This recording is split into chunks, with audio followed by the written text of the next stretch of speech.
दोस्तों, अशोक सम्राट के इस एपिसोड्स की शुरुआत में आप देखते हैं, पिछले एपिसोड के अंत में आपने देखा था कि अशोक को दंड स्वरूप यहाँ पर कोड़े दिए जा रहे थे। उसके आगे के आप एपिसोड में आप देख पा रहे होंगे यहाँ पर कि अशोक को जो दंड दिया गया था 100 कोड़ों का, वो भी दंड पूरा नहीं हुआ है और अशोक को सबके सामने यहाँ पर 100 कोड़े मारे जा रहे हैं, जिसकी गिनती राजकुमारी अहंकारा कर रही हैं, जिसको सुसीम ने ये गिनती करने के लिए कहा था कि अशोक को जितने भी कोड़े मारे जाए इन सबकी गिनती तुम करोगी। और किस प्रकार से सबके सामने यहाँ पर राजकुमार अशोक को कोड़े मारे जा रहे हैं।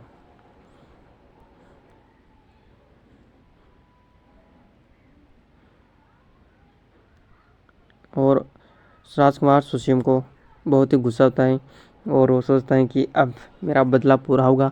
जो भी अशोक ने अब तक मेरे साथ किया, मुझे हर काम में नीचे दिखाया, मुझे हर काम में पराजित किया है, तो आज मैं इस सब का बदला मैं यहाँ पर लेकर ही रहूँगा।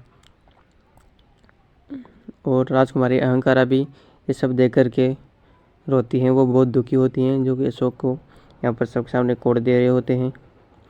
और रानी धर्मा वहाँ पर चिल्ला रही होती हैं, जोर जोर से रो रही थी। उसे भी 2 धाचियाँ दोनों हाथों से पकड़ रखी होती है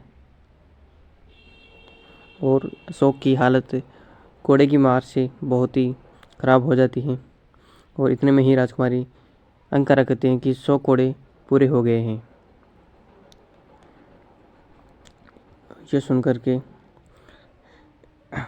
सुसीम बहुत ही क्रोधित हो जाता है कि इतने जल्दी 100 कोड़े कैसे पूरे हो गए हैं, और वो बहुत गुस्साता है।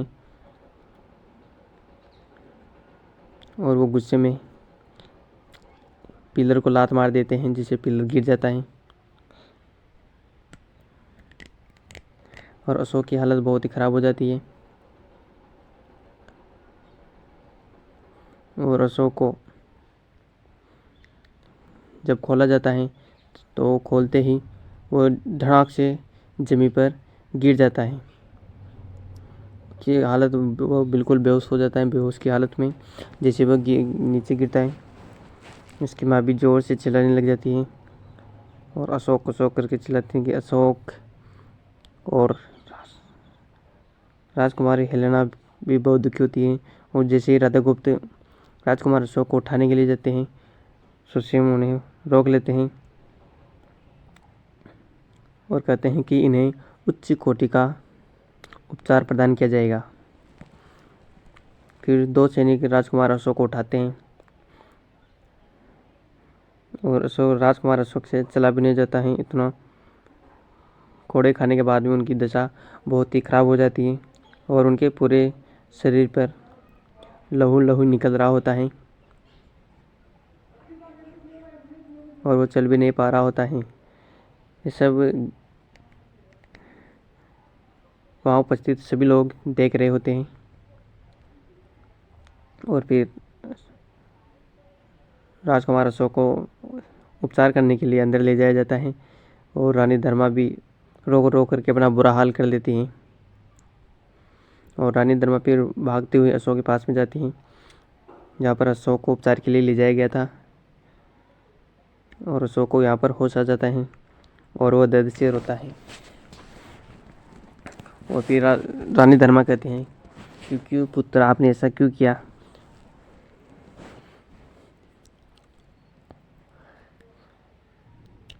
और फिर वहाँ पर वैद्य जी आते हैं और अशोक को लेप लगाने लग जाते हैं।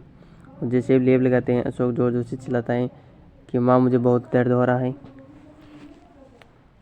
और फिर रानी धर्मा उस लेप को अपने हाथों में ले लेती है और कहते हैं कि मैं इसे स्वयं ही लगा देती हूँ। फिर रानी धर्मा राजकुमार अशोक को लेप लगाती है तो उसे दर्द कम होता है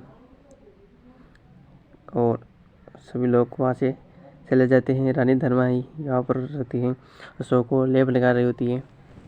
और इतने में अशोक को लोरी सुनाने लग जाती है,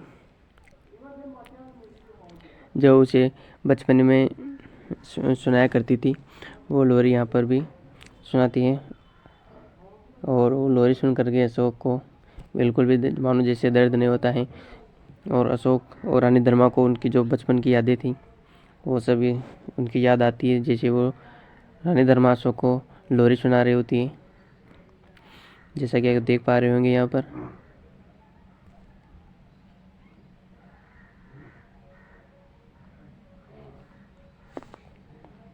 और अशोक को मानो जैसे वह सुनकर के नींद आ गई हो। इतने में ही रानी धर्मा को अचानक से कुछ होने लग जाता है और उनका सिर बहुत ज़ोर ज़ोर से दुखने लग जाता है। इतने में अशोक भी उठ जाता है और फिर अशोक पूछता है कि क्या हुआ माँ, आपको क्या हो रहा है। फिर रानी धर्मा कहती है कि पता नहीं मुझे ये ध्वनि कहाँ से आ रही है और जैसे मानो मेरा सिर फटा जा रहा है। और दोनों हाथों से अपने सिर को पकड़ करके चिल्ला रही होती है। दूसरी ओर चारुमती अपना जादू कर रही होती हैं। उसी जादू के कारण रानी धर्मा की यह हालत हो जाती है। रानी धर्मा बहुत ज़ोर ज़ोर से इधर उधर जाती है और फिर अशोक भी वहाँ से, उसकी हालत भी ख़राब होती है। फिर वो अपनी माँ के पास में जाता है अपनी माँ को संभालने के लिए। और रानी धर्मा दोनों हाथों से सिर को बांधे हुए हैं, पकड़े हुए हैं और वो बार बार कर रही कि इस ध्वनि को बंद करो अशोक, मेरी सहायता कीजिए अशोक, मेरी सहायता कीजिए। पता नहीं ये ध्वनि कहाँ से आ रही है, लेकिन अशोक कहता है कि कौन सी ध्वनि की बात कर रही हो आप माँ, कौन सी ध्वनि की बात कर रही हो। और दूसरी ओर रानी चारुमती यहाँ पर जादू कर रही होती है और वो कहते हैं कि यदि अशोक तुम साधारण बालक की तरह रहते तो तुम्हें कोई कष्ट नहीं दिया जाता और तुम्हारी माता धर्मा भी यहाँ पर दासी रूम में रहती तो किसी को कोई भी कष्ट नहीं दिया जाता। वो जो ये कष्ट दे रही होती है वो चारुमती होती है, क्योंकि वो वहाँ से रानी धर्मा पर जादू कर रही होती है। रानी धर्मा को वो मारना चाहती हैं और रानी धर्मा बेहोश होकर के वहीं पर गिर जाती है। फिर अशोक जोर जोर से चिल्लाता है मामा। इतने में ही वहाँ पर आचार्य राधा गुप्त और एक दासी वहाँ पर उपस्थित हो जाती है। दूसरी ओर बिंदुसार, सम्राट बिंदुसार और आचार्य चाणक्य जी जो गया के लिए यात्रा गए थे वहाँ से वापस लौट रहे होते हैं और फिर आपस में बातचीत कर रहे होते हैं। तभी सम्राट बिंदुसार कहते हैं कि पता नहीं मुझे ऐसा क्यों लग रहा है कि जैसे अपना कोई संकट में है और हमें शीघ्र ही लगता है महल लौट जाना चाहिए। और फिर आचार्य चाणक्य जी कहते हैं कि हमें उज्जैन से होकर के निकलना चाहिए, क्योंकि वहाँ पर अशांति बनी हुई है और हमें उसे शांति स्थापित करके ही लौटेंगे वहाँ से। और फिर वहाँ पर सैनिक चलते चलते रुक जाते हैं और वो कहते हैं कि आगे कोई किसी स्त्री गिरी हुई है। और फिर सम्राट बिंदुसार कहते हैं कि जाकर के देखो कि उस स्त्री को क्या हुआ है। और वो स्त्री बार बार जैसे पानी मांग रही हो और वो स्त्री और कोई नहीं, वो एक विष कन्या है। वो जल मांग रही होती है।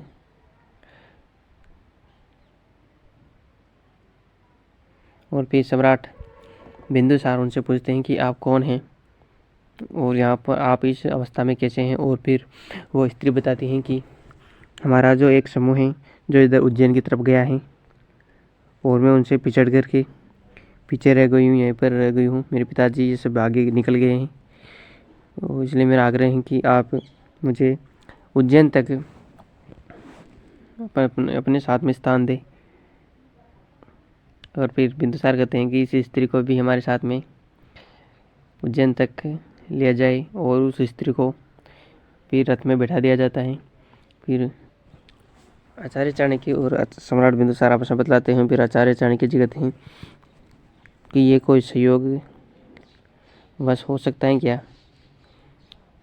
कि ऐसे अचानक से किसी स्त्री का रास्ते पर आना, उसके समूह का आगे निकल जाना और उसके पिता की ये भी नहीं पता कि उनकी पुत्री पीछे रह गई है। आपको क्या लगता है? सम्राट उससे बातचीत करते हैं, लेकिन क्या आपको ये सहयोग लग रहा है? फिर बिंदुसार कहते हैं कि हो सकता है कि ये सहयोग ही हो। हमें उस स्त्री को ऐसे इस हालत में यहाँ पर अकेली नहीं छोड़नी चाहिए। और फिर आचार्य चाणक्य जी कहते हैं कि जंगल में ऐसी ही आपदाएं विपदाएं आती रहती हैं, और सबसे ज़्यादा जो खतरनाक होती हैं वह मनुष्य ही होती है, और उनमें भी सुंदर स्त्री। में दूसरी ओर दिखाया जाता है कि रानी धर्मा को होश हो जाता है और उनको उनके कक्ष में ले जाया जाता है।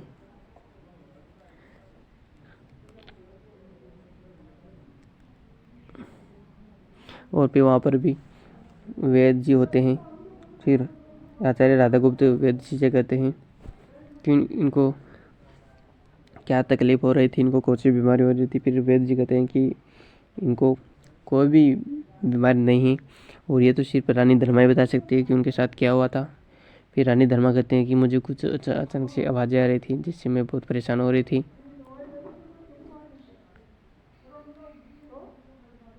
और मैं नहीं बता सकती कि वो आवाज़ें कैसी थी।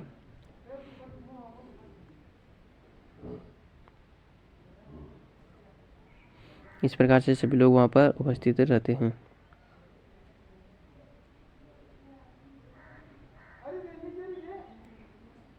और फिर ये सब कैसे हो सकता है, तो फिर रानी चारुमती कहते हैं कि ये सब अशोक के कारण ही हुआ है। इसी के कारण ही ये इसकी माँ इस संकट में आई है।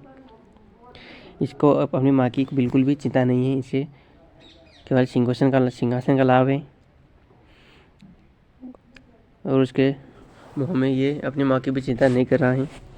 और मुझे कितनी चिंता है तुम्हारी और तुम्हारी माँ की। इस प्रकार वो रानी चारुमती अशोक को दोषी ठहराते कि तुम्हारे कारण ही तुम्हारी माँ की ये हालत है, और यदि तुम ऐसा नहीं करते तो तुम्हारी माँ के साथ ऐसा नहीं होता। ये सब ईश्वर का ही किया हुआ है,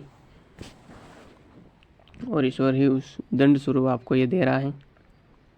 और फिर आचार्य राधागुप्त जी कहते हैं कि रानी धर्मा को एकांत की आवश्यकता है, और सभी वहाँ से चली जाती हैं। और फिर चारुमती कहती है अहंकारा से कि तुम भी अपने कक्ष में जाओ, और फिर अहंकारा भी वहाँ से अपने कक्ष में चली जाती है।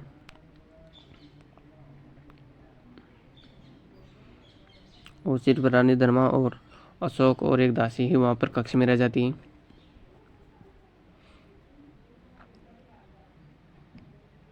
और फिर अशोक कहता है कि माँ, यदि मेरे कारण आपको कोई कष्ट हुआ है तो मुझे क्षमा कर दीजिए माँ।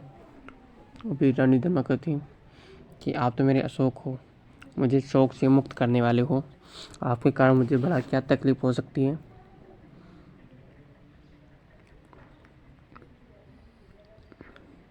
और फिर अशोक कहता है कि माँ आप विश्राम करिए, और वहाँ पर खड़ी दासी कहती हैं कि आपको भी विश्राम की आवश्यकता है। और अशोक अपनी माता का सिर दबाता है, और रानी धर्मा को निद्रा आ जाती है। फिर अशोक भी वहीं पर सो जाता है, और अशोक को भी वहीं पर निद्रा आ जाती है। इस प्रकार से ये वाला एपिसोड यहीं पर समाप्त हो जाता है। वीडियो को लाइक करें और चैनल को सब्सक्राइब करें। थैंक्स।